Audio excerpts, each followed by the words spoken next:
Pat DeMaria. I'm the Lego Model Project Manager here at Legoland Florida, and we're standing out in Miniland USA, which is the heart of the park.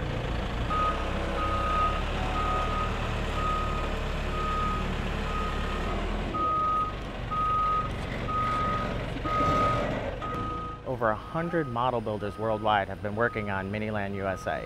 We start by doing research trips in each of the cities to accurately detail the models that we're going to be building.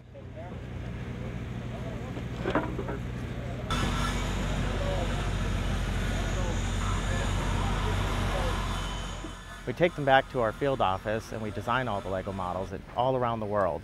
Then we ship them out to site, and then what you're seeing now is the last part of the process in which we actually have the pleasure to put them out on site and get them ready for guest viewing.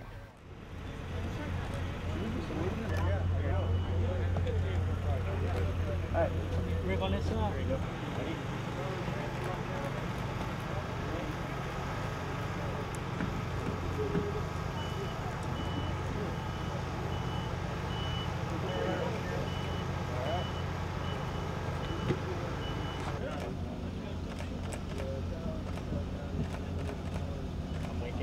I see that.